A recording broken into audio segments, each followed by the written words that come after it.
Good morning. My phone wanted to flip around as soon as I went live, so here I am.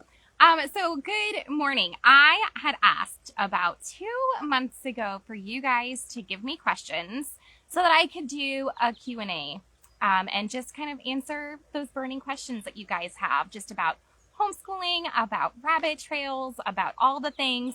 And I did get quite a few questions, and then conference prep happened. And then post-conference crazy happened. And so I'm finally getting around to answering some of these questions. I'm really hoping, especially throughout the summer, to do this every single week and to get into a routine so that I'm on here often answering these questions for you guys because I love interacting and sometimes life just does not allow me to. So anyway, so here we are. So let me, I'm just going to go through a couple of them and we'll just see what happens with time and how far we get and how many questions I answer. And if you guys have more questions for me, put them in the comments and I will be sure to check back so that I can answer them for the next video that I'm doing. Okay, so the first question I got was, what does a typical day in the life look like for you? And I'm going to bundle this with how do you make sure each child is getting enough with family schooling. So a typical school day for us looks like starting sometime in the late morning. We are not early morning schoolers because that's typically when I'm doing a lot of my work is I get up early and I do my emails to you guys. I get curriculum up on the website, work on posts, all kinds of crazy stuff that goes into working for Rabbit Trails. So I usually do all of my work in the morning and I try to wrap up by about 9 or 10, depending on how much we have going on. And then, so we will start school around 10 or so, and I like to do what we just call family school first. That is what my kiddos know it by. And so we will likely do a read aloud to start. We will do our Bible study to start that we have inside of the membership. And we will do whatever hands-on activity. So whether it is some fun activity from history, or it is an experiment from science, or it is an art study from one of those two, or maybe poetry copy work, or vocabulary from science. We'll likely do that kind of stuff next after we do our read aloud and our Bible study. And that is where my oldest son usually joins us as well.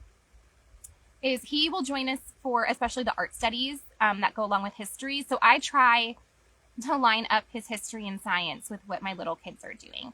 He's in high school, and so he is obviously doing different stuff other than rabbit trails.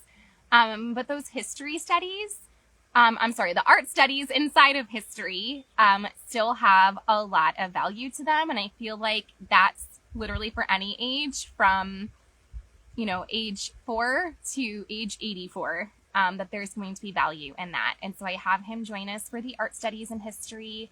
I have him, oh man, the bugs are going to start going bananas now that I'm over here. I hope I don't get any more fly bites. And I have him join us for, a lot of times for the some fun that's inside of history as well. And so that is usually some type of hands-on activity. This past spring, we did medieval history, which is coming out in August, which we're super excited about. It was a really fun unit. And so he would join us for a lot of that stuff as well. But last year I wasn't able to have him do science with us. He was doing biology and we do not have a biology unit yet. I do want to have one day. But that was not something that we were writing yet. And so he did do science on his own. This coming year, we are writing a unit to go along with his science. I'm not going to see what it is yet. So we're hoping, especially for some of like the lab stuff, that we can work on doing it together, have him follow along even with the vocabulary from rabbit trails, because I don't think there's a lot of vocabulary in the one that he's using. And I feel that that's really important, especially for high schoolers to be doing vocabulary. And so he will join us for that stuff. So he is not with us all of the time. He does a lot of independent studies. Which is great because I really feel that Rabbit Trails gives that foundation to give kids the ability to have independent study. So when they are reading these picture books and they are doing these hands-on activities and they are doing copy work, they're being trained to learn how to learn, essentially. And so a lot of people will look at it and be like, well, it doesn't seem like it's enough and stuff like that, which kind of makes me laugh because I feel like our days are incredibly full using just rabbit trails. But then they're seeking out more questions, right? Because they have a list of more ideas, which is making them start to think outside of the box a bit, right? That they're going, okay, so this is connected to this in this way, and it's still connected to this in this way, even though we're just pulling that from the book and maybe not necessarily that language arts lesson or that history lesson or that science lesson, whatever it is. But then kids start asking more questions. And so that's my favorite part, is when parents come in this group, or when parents message me directly and they're like, we didn't do the activity that you necessarily said, we expanded on it and did this instead. And that makes me so excited, because then their kids are starting to have that outside of box thinking, and they're becoming independent learners because they're coming up with those ideas all on their own and expanding on their learning all on their own. And so we are prepping them to be able to go for it in their high school years, in their college years, in their adult years, to become independent learners, because that's our goal, right? We want them to be able to want to learn, number one. That's the big one, right? We want to inspire them to want to learn, but we want to teach them how to learn. And so they're getting that by using these rabbit trails. And so I really love seeing him just taking off, and he just has his agenda. This is what this is what I need to do today. And he's able to just go for it because he's learned how to learn. So that's been really, really cool to watch. Let me get my computer back on here, if it's going to cooperate, and make sure that I answered that question all of the way. And then I think I will have time to get to one or two more. Oh man, it's not going to cooperate.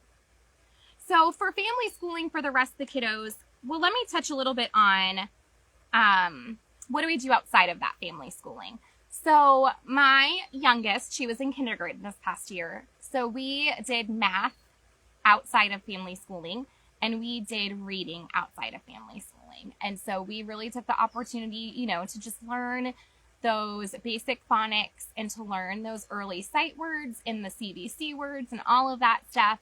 And that's all that she really did for independent learning. My fifth grader, he did math on his own. We use an online math, and so that's something that I love to just say, go do your math, and that's something they can do on their own. And of course, I'm here for help with any questions that they have, but that I don't necessarily have to have that sit down time with my older kiddos for math unless they need it. And then he also did some grammar by himself, and then he also did some reading. And so for all of my kids that are of reading age and that are in chapter books and stuff like that, I will assign them a book. And sometimes I'll ask for their input, or I'll pick out 3 or 4, and I will say, which one do you want to read right now? But that is something that that's important to me, that they're able to get those books in. And there's times we'll start it as a read aloud. That's what we did with Green Ember this past year, is I started it as a read aloud. And he was like, can I just take this and read it? Like, I just want to start flying through the book instead of me just doing a chapter a day or whatever it was. He's like, can I please just take this and read it? And so I only got a quarter of the way through the book before he stole it from me. So that's something that, oh my goodness, I'm trying to do a video. My husband's coming out trying on some clothes. Oh man, he's a character. If only he would come on video with me, you guys would appreciate him so much.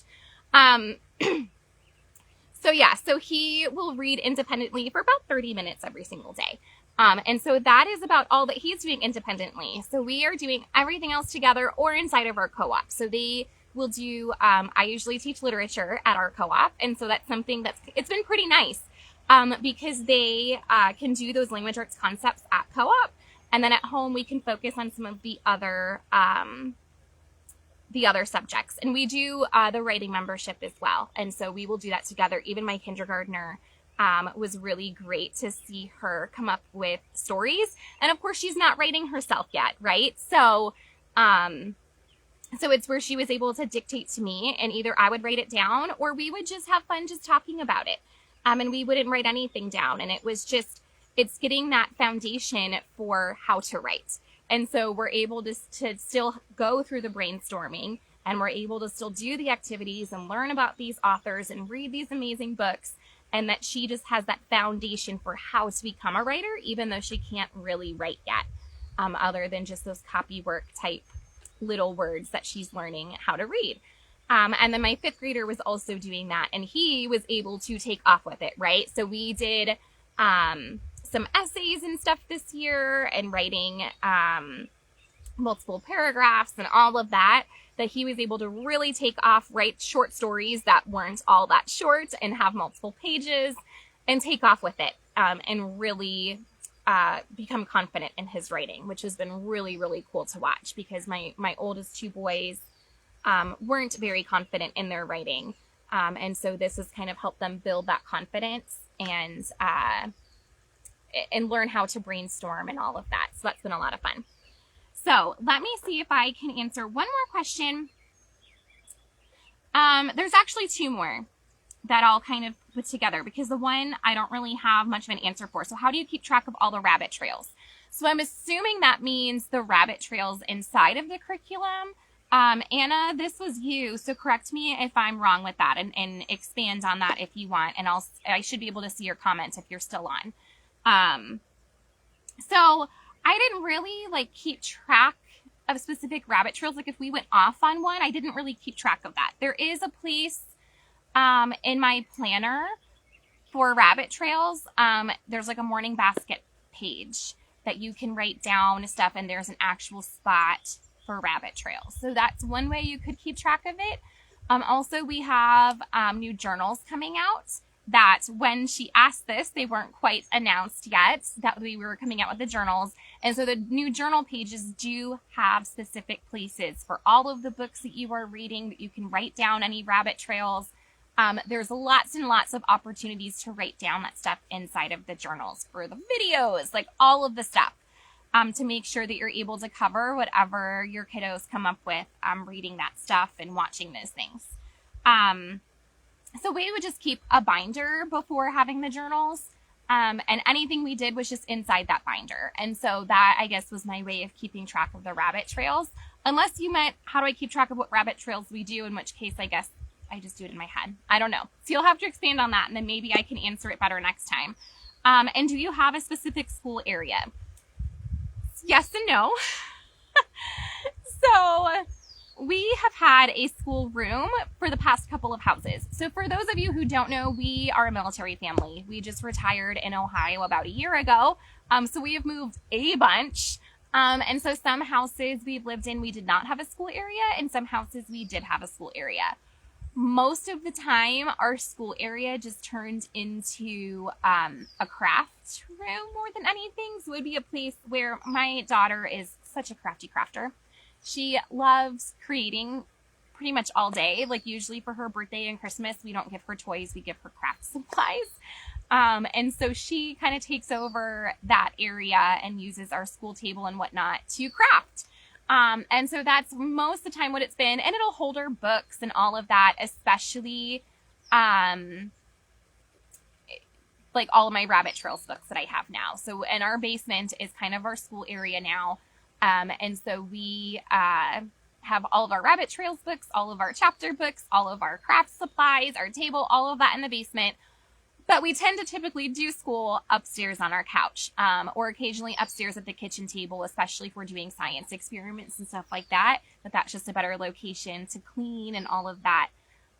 So lots and lots of times upstairs at the kitchen table or on the couch. A lot of times on the couch is where we'll sit and read, and the kids will do any writing type stuff just at our coffee table right there in front of the couch. That especially was helpful. All my kids are pretty spaced out in age. And so there was lots of times where we were doing school while I was nursing a baby. And so I think that's why the couch has become our hub, is because I would just be holding babies all the time for so many years, or sleeping toddlers or whatever it is. And that still happens sometimes. That was my afternoon yesterday. I was trying to fold laundry at that coffee table.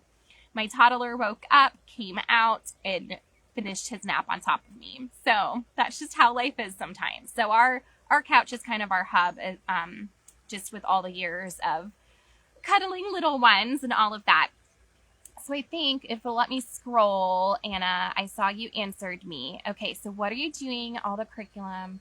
How do you not get lost in all the rabbit trails options? Okay, so I guess, so when I look at a lesson, so we're going to say that we are doing a history lesson, right? Just one, not a whole curriculum, just a one lesson. So every rabbit trails lesson is designed to take about 2 weeks.